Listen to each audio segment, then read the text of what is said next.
Et si votre association utilisait le mauvais outil pour collecter des dons? La cagnotte en ligne et le crowdfunding, ce n'est pas la même chose et choisir le mauvais outil peut vous faire passer à côté de milliers d'euros. Dans cette vidéo, on va comparer deux solutions point par point. Et à la fin, vous saurez exactement laquelle choisir pour votre association.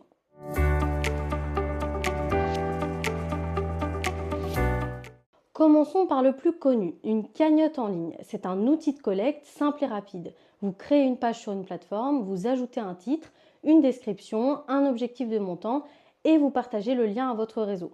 En quelques minutes, votre cagnotte en ligne est prête. Les gens cliquent sur le lien et font des dons directement. Pas besoin de dossier, pas besoin de validation, c'est ouvert à tous. C'est pour ça que la cagnotte en ligne est si populaire, elle est accessible.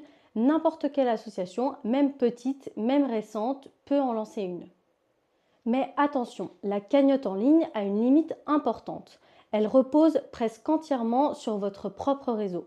Vos contacts, vos abonnés, vos adhérents. Si vous partagez le lien à 200 personnes, seule une fraction va donner. Et la visibilité s'arrête là. C'est un outil de collecte, pas un outil de communication. Et cette différence est essentielle pour une association. Le crowdfunding ou financement participatif, c'est une approche très différente, plus structurée, plus ambitieuse et surtout plus complète. Quand une association lance une campagne de crowdfunding, elle ne se contente pas de demander des dons. Elle présente un projet avec un contexte, un budget détaillé, un calendrier de réalisation et des objectifs précis. Le financement participatif offre aussi un avantage que la cagnotte en ligne n'a pas, la visibilité. Sur une plateforme de crowdfunding, votre projet est référencé, il apparaît dans les recherches, il peut être mis en avant par la plateforme elle-même. Résultat, des personnes qui ne connaissent pas votre association peuvent découvrir votre projet et décider de faire des dons. Ce sont des donateurs que vous n'auriez jamais touchés avec une simple cagnotte en ligne. Et il y a un dernier point important, beaucoup de plateformes de financement participatif proposent un accompagnement, des conseils sur la communication, sur la rédaction du projet, sur des relances et certaines mettent même à disposition des outils de suivi. Quand on est une association avec peu de moyens, cet accompagnement peut faire la différence entre une campagne qui atteint son objectif et une campagne qui stagne. Mais concrètement, qu'est-ce que ça change pour votre association au quotidien? On va comparer les deux point par point. Premier point, la durée. Une cagnotte en ligne est souvent ouverte sans limite de temps. Ça peut sembler pratique, mais en réalité, c'est un piège. Quand il n'y a pas de date limite, les gens se disent je donnerai plus tard et ensuite ils oublient.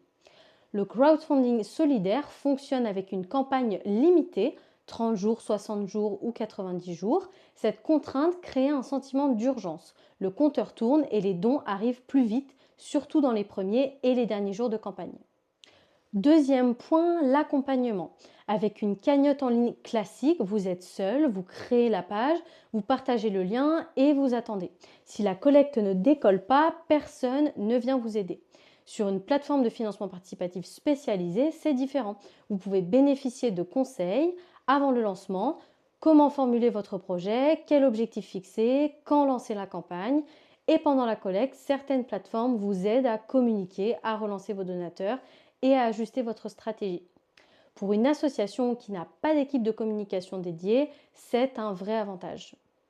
Troisième point, la fiscalité. Certaines plateformes de crowdfunding pour associations permettent de délivrer des reçus fiscaux.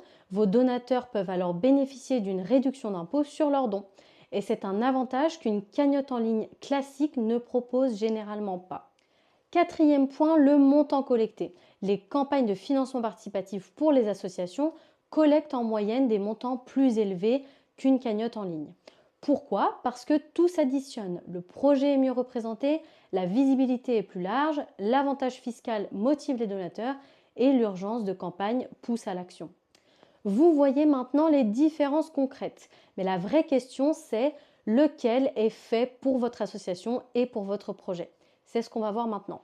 La réponse dépend de votre situation et surtout de votre objectif. Si votre association a besoin de collecter des dons rapidement pour un événement ponctuel, une cagnotte en ligne peut tout à fait suffire.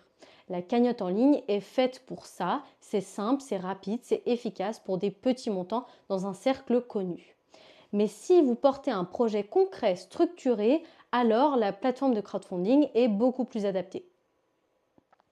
Le crowdfunding pour une association, c'est plus qu'un outil de collecte, c'est un levier de communication.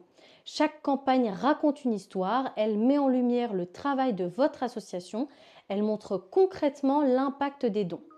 Enfin, n'oubliez pas que les deux ne s'excluent pas. Certaines associations utilisent la cagnotte pour des opérations ponctuelles et le crowdfunding pour leurs projets structurants. L'un n'empêche pas l'autre. L'essentiel, c'est de choisir le bon outil au bon moment. Si votre association porte un projet lié au mal logement, c'est exactement ce qu'on fait. Les Petites Pierres est une plateforme de financement participatif spécialisée dans l'habitat solidaire. On accompagne les associations du début à la fin de leur campagne, de la mise en ligne du projet jusqu'au dernier jour de collecte. Rendez-vous sur notre site pour découvrir comment lancer votre projet. Le lien est dans la description. Et si cette vidéo vous a été utile, likez, partagez et abonnez-vous. À très vite!